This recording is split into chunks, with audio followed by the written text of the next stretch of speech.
Hello, I'm Doug Muzzio. This is City Talk.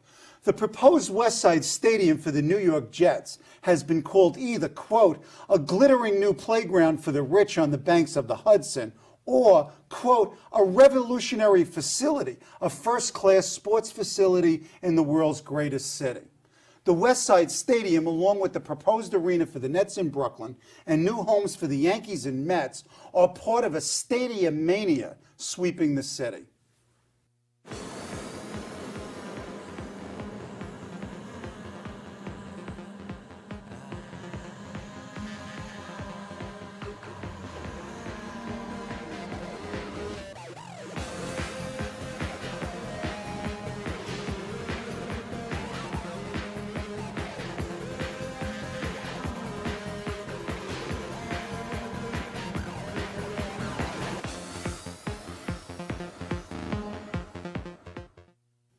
In the first installment of a multi-show examination of Stadium Mania, I am joined today by Jay Cross, the president of the New York Jets.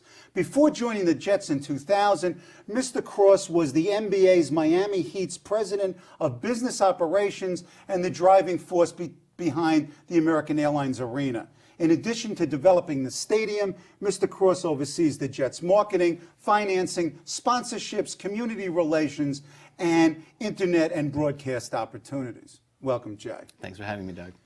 On March 25th, we had this formal announcement. You're there, Woody's there, the governor's there, the mayor's there. Chad was there. Chad was there, Chad Pennington was there. Huge public-private development project, estimated now at $4.6 billion, and hailed as a quote from the Daily News, a financial boon to New York and a vital element in transforming a Manhattan wasteland into an economic powerhouse. I've got basically four questions. One, how is the West Side Stadium good for the Jets? How's it good for the city? How's it good for the neighborhood? And how's it good for the fans? Now, I'm a fan. Let's start with the fans first. How is it good for Jet fans? Well, I think it's good in many ways for fans. We've never had a home of our own. Even when we were at Shea, people forget. They like to romanticize that it was the Jets' home. It's the Mets' home, and always has and will be. And so we're the only pro sports team, I think, in any league that in its entire history has always played in someone else's stadium.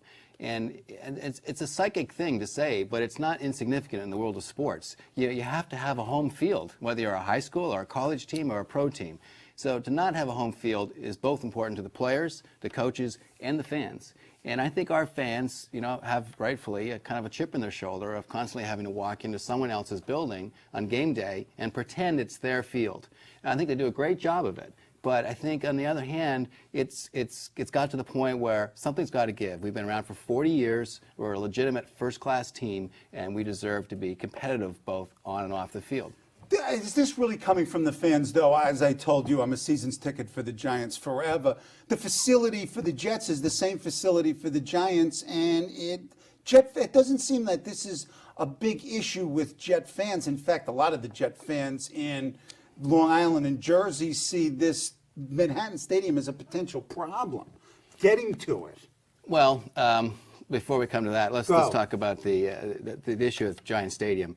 I mean, both the Giants and the Jets are at the bottom of the heap in the world of the NFL in terms of our ability to be competitive as a result of what we call local revenues. Okay.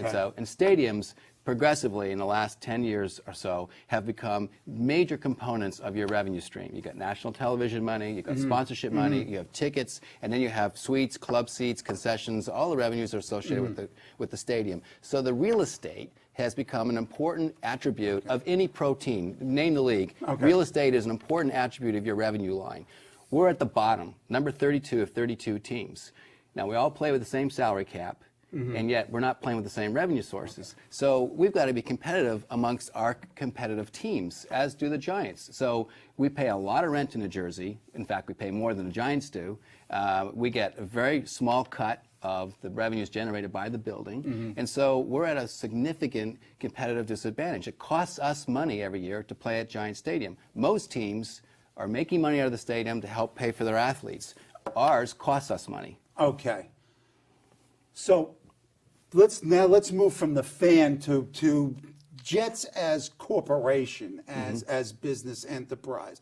You've got a $1.4 billion proposed stadium, 75,000 seats.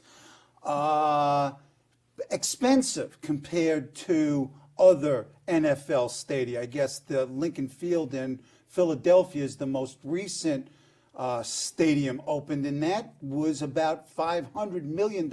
This is nearly 3 times more than that. Worth it?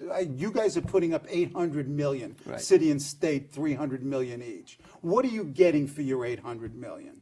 Well, first point is New York's an expensive place to do business. If you're buying a house or buying an apartment, renting office space, it's more expensive than Philly or Chicago or Houston. So, I mean, that's the way it is here. Hopefully there's higher revenues as well as the higher expenses.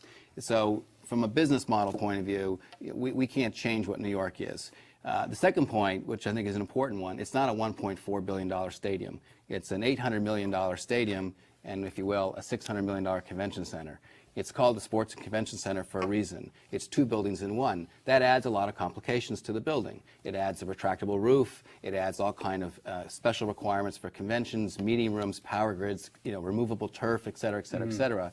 And thirdly, it's built on top of an operating rail yards. And there's a premium to be paid for that. If the rail yards were to move and we could just build on dirt, on terra firma, the building would be considerably cheaper. So it's really 3 uses in one, and you've got to think of it in those terms. Okay, what about Queens, being a Queens kid? You've got Flushing Meadow Park, you've got 3 major highways, you've got the Long Island Railroad, you've got the number 7 train.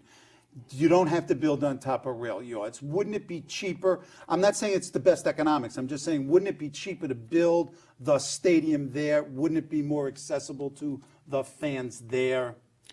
Well, let's take the last point first. It certainly would not be more accessible. Okay. The Long Island Railroad doesn't run on game day, so the number 7's got 1 subway. Okay. It's got more highways, and that's only going to drive more people in the cars. Okay. There is no place, I believe, in North America that offers a better opportunity to use public transit than this location on the west side, which is adjacent to Penn Station. 9 different modes of public transportation coming from all points of the compass come to this particular location, whether it be PATH, New Jersey Transit, ferries, Metro North, Long Island Railroad, subways, buses. They all come to this point every single day, not for us, but to deliver commuters to New York. So there's no comparison between transit availability in Manhattan versus Flushing. Secondly, but this depends on the expansion of the 7 line to the stadium, does it not? It doesn't depend. It's no question that the number 7 is an important element of the long-term plan for the neighborhood, which will make it even more accessible. But if you just take it on today's position, it's still the most accessible point in the region. So that means we're going to take 30,000 cars which go on the road every week, whether it's you going to a Giants game or our fans coming to a Jets game. 30,000 cars get on the road and go to the Meadowlands. Now we're only going to put 7,000 cars on the road. That's a good thing. That's a good thing for the environment. It's a good thing for for public transit. It's a long run. Now, if we go somewhere else, it may not be 30,000, but it's not going to be as few as 7,000. It's going to be some bigger number of cars. And to come back to the first point is that the stadium is an $800 million building. That's not taking into account whether it's built on a deck or built on dirt. It's an $800 million building. A ton of steel is a ton of steel. And a worker gets paid union rates, whether he's working in Queens, Brooklyn, or Manhattan. So there would be some advantages perhaps in logistics because it's a less constricted site. But you're not going to build considerably cheaper any place in the 5 boroughs. And that's the cost of doing business here, once again. From the Jets' view as a corporation, you're going to make more money on a West Side site. And particularly, you're going to have these psychic gains that you mentioned more on the west side of Manhattan than you're going to do in Flushing Meadow Park. Right, and I don't look at it so much as we're going to make more money. I think the way we look at it is we're making an $800 million investment in New York. That's a huge investment. No sports teams come close to that by a factor of 2. That's a lot of risk. And so what we're doing is we're looking to mitigate risk. We're making a huge investment, and we want to make sure that we minimize the risk. Okay, where do you get the $800 million from? The NFL, I understand, is there's a $150 million loan. Where do you make up the other $650 million? Where do the Jets get the money? We make it up in much the same way that they do in Philly or Chicago or New England or anywhere else where they built a new stadium. The primary revenue streams for a new stadium, the kind of revenue streams we do not have at the Meadowlands, are suites, club seats, corporate signage, better, more modern signage, and naming rights. And you can take those revenues and you could call it equity, or you can use them to borrow against as long-term revenue streams. That allows us to raise a bunch of money in the form of equity and go to the banks and borrow, many hundreds of millions of dollars. So there's not going to be a problem in financing the $800 million from the Jets' perspective as a corporation? We don't believe so, no. When you say naming rights, I mean, the formal name of the facility is the New York Space Sports and Convention Center.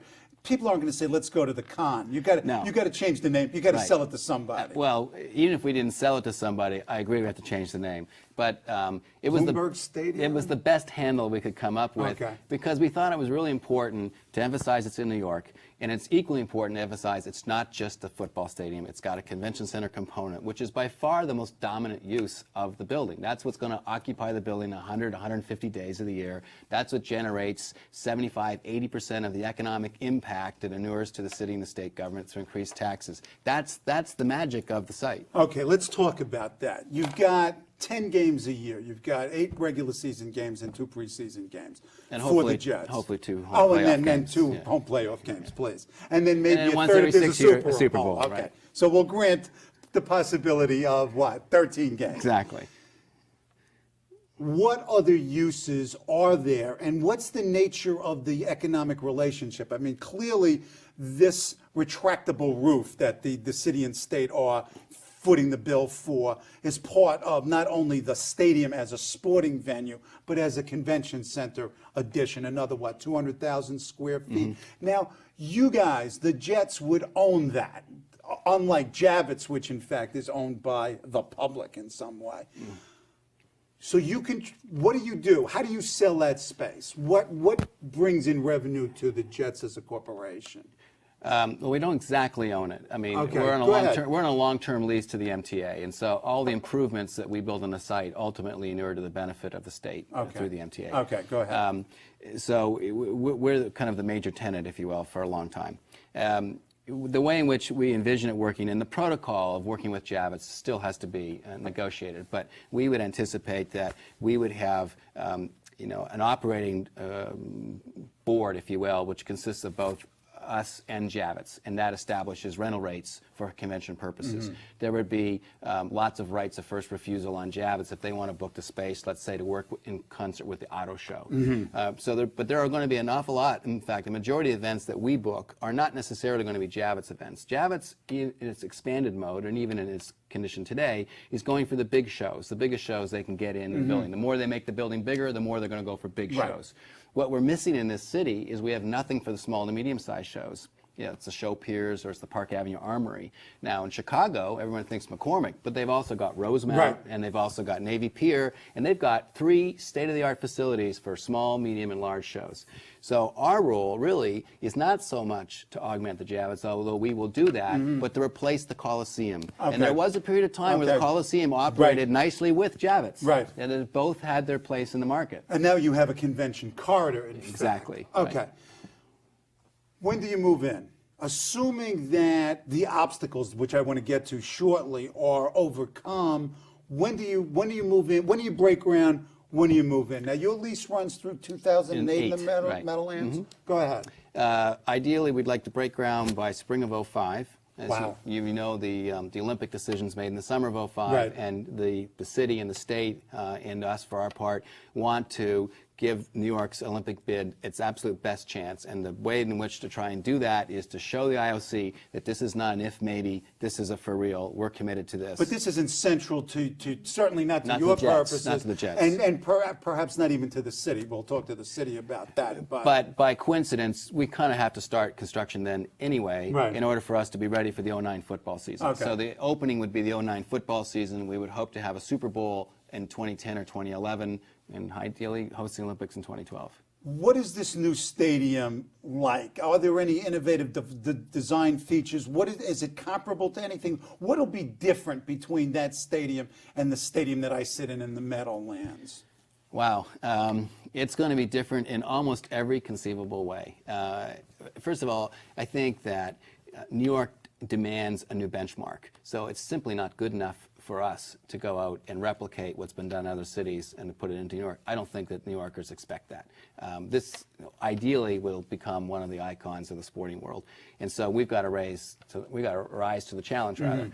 So in addition to sort of all of the convention elements of it and the way in which it connects to Javits and works with Javits, just from a sporting point of view, we're rethinking signage as signage. When you go into Giant Stadium or any stadium, you're being assaulted with 3 different levels of signage. There's wayfinding, which is helping you find your seat and your gate. Then there's corporate sponsorship. It's just like all over the place, and people complain there's too much of it. And then there's game information, which is the scoreboard, auxiliary scoreboards, out-of-town scores, stats, and all that.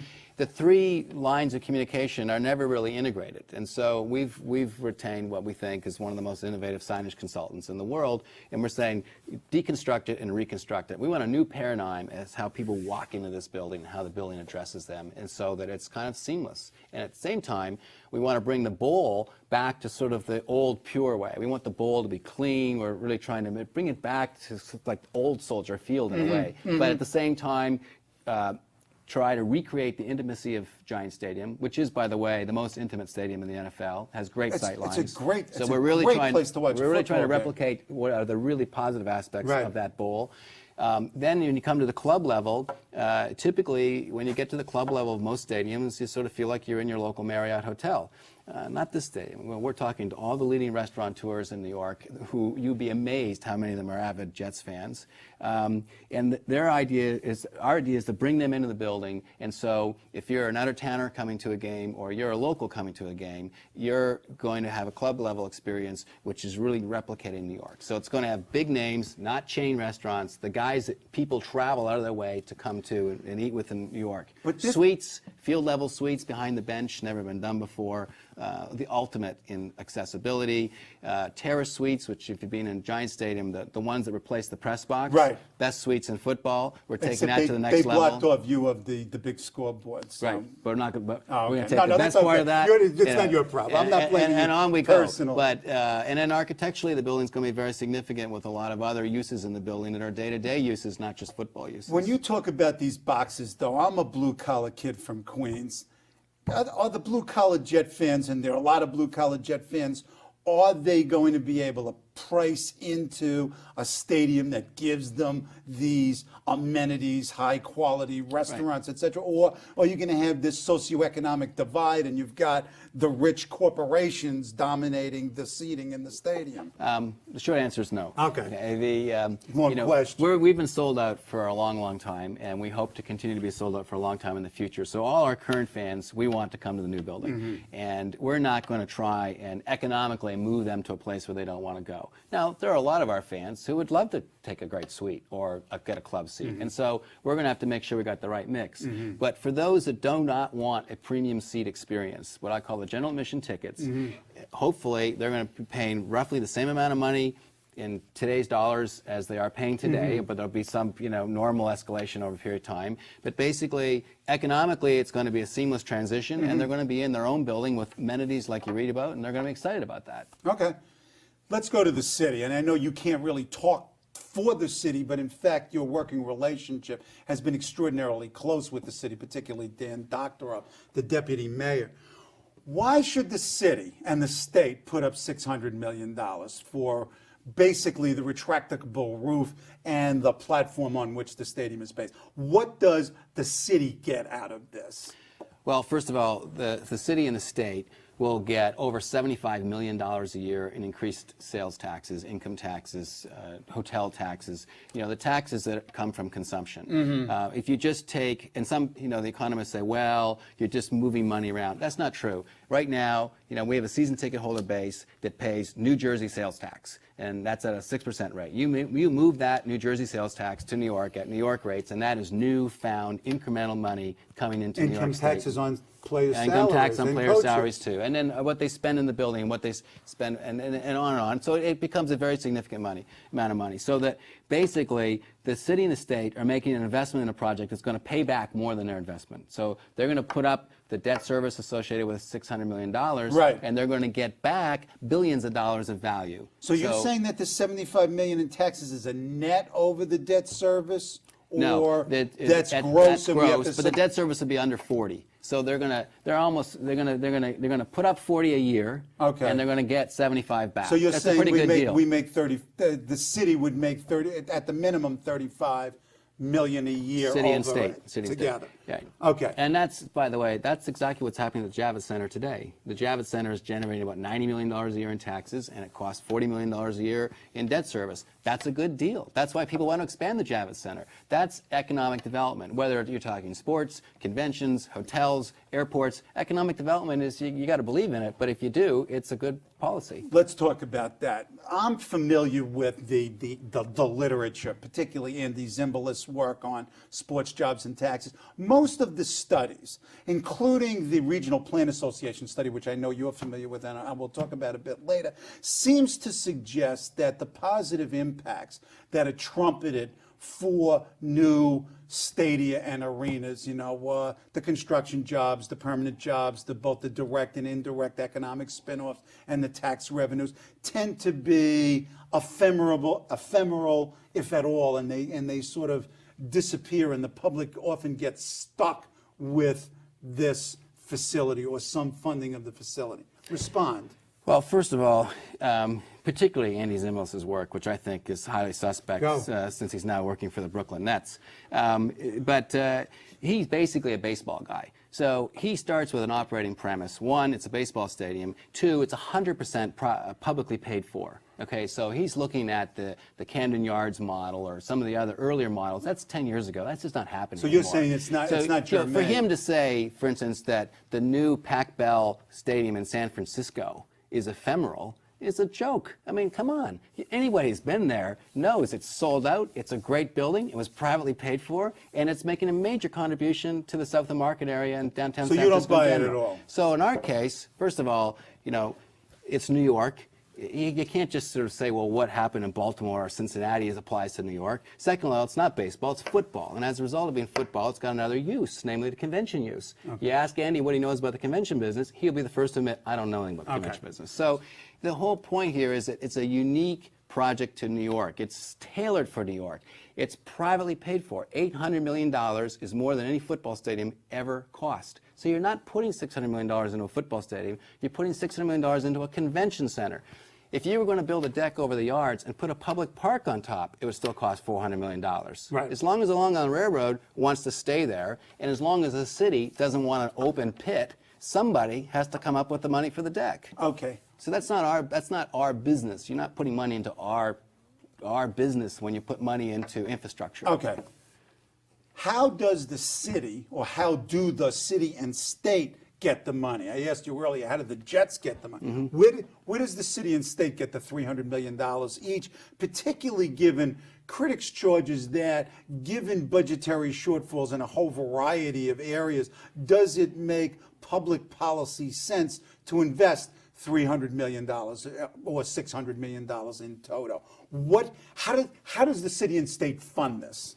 Well, you're asking the wrong person No, that question. but you're familiar enough with it. In simple terms, the city and the state will each come up through some form of appropriation, $20 million a year to fund the debt. And by the way, that's not needed until 2009 or 2012. I mean, we're not looking at, tap into this next year. So we're making a commitment, or the city and the state's making a commitment, that starting in 2009, they have to find $20 million at the state level and $20 million at the city level. To pay off the debt service on bonding. To finance the $600 million investment. Okay. And starting in 2009, the city will get almost $40 million a year in new revenues, and the state will get almost $40 million a year in new revenues, which means starting in 2009, the city and the state have $20 million of new money, profit, if you will, to invest in schools or cops or anything they want. So this tax increment financing, which means that the city and state would also tax the benefits of development that would occur around the stadium, will help generate enough money to help pay for that $20 million? That is a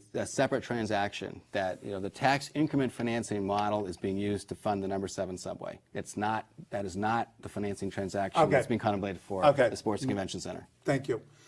Quinnipiac poll recently: 60% disagree and 33% agree with the mayor using the $300 million.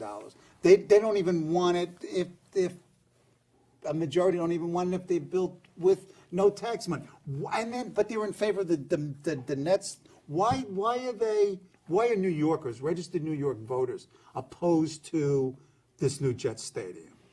Well, you're a Go pro. ahead. I mean, don't you think it's important what question you ask in a poll? Go ahead. Okay, so Quinnipiac asks, up top, do you want to put tax money into the Jet Stadium? You're always going to lose that. I mean, no poll is ever going to show that as a positive number. Mayor's poll asks, do you think it's a good project or bad project? 50-50.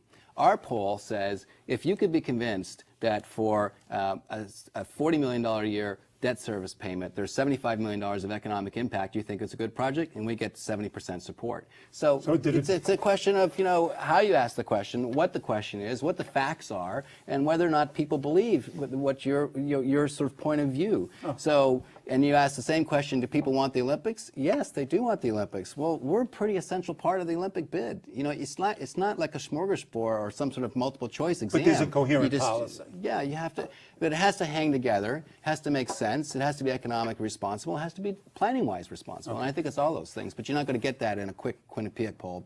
Okay. Obstacles. What do you see? What potential roadblocks do you see in front of you other than, for example, Shelley Silver or zoning approvals through the city council? What obstacles do you face, the Jets face? Well, I think it's a series of obstacles, if you will, or potential pitfalls. Certainly, we've got to get the broad support of as many elected officials as possible, and we're working hard to do that. And we think we've had a number of people come out publicly in favor of it, in addition to the mayor and the governor. Including David Weprin, the head of David Weprin, Keith Wright, Darrell Towns. I mean, I think we're making good headway there. Margarita Lopez. We've got all the support of organized labor. At least by and large, certainly Brian McLaughlin, Ed Malloy, Peter Ward. So we've got a lot of support. Do we have 100% support? Of course not. We've got to work hard at that. Secondly, there's a whole public approval process that we have to go through, and starting with the environmental impact statement, which draft report comes out hopefully around May or June. Then there's a public process associated with that. Because this will be considered an Empire State Development Corp project, there will be a series of public meetings associated with their regime, if you will, or how it works. So along the way, and we got to get it financed, both publicly and privately, and we've got to get a building permit. And you're gonna and you see a brand new Jet Stadium in 2009. When do we get the Super Bowl? Well, I think for sure 2011, but we might get it in 2010. Isn't my team the Giants? Don't they have a bid for the Super Bowl in 2008? Are you going to mess that up for me? I'm a season ticket holder, and you're going to take my Super Bowl? Well, if you're a season ticket holder, you may not want the Super Bowl to come. Okay, okay. Working with the city. What was it like working with Dan Doctoroff? We have, a minute left. It seems that the city and the Jets are working fairly seamlessly together. It almost appears from the outside to be a rather harmonious public-private partnership here. It is harmonious, and we started working with Dan back when it was when his Olympic hat on. But I think you're leaving a big player out of here, which is the state. And with Charles Gargano and Adam Barsky and the governor's office and the MTA and the Javits folks, Bob Boyle, all his staff, that is really who we work with the most right now, and they've been great. And I think it's an unprecedented amount of cooperation between two levels of government and the private sector. Okay. Next season, Jets. Predictions. I don't do predictions. You don't we do will be predictions? Better. Oh, come on, you'll be better. Thanks very much.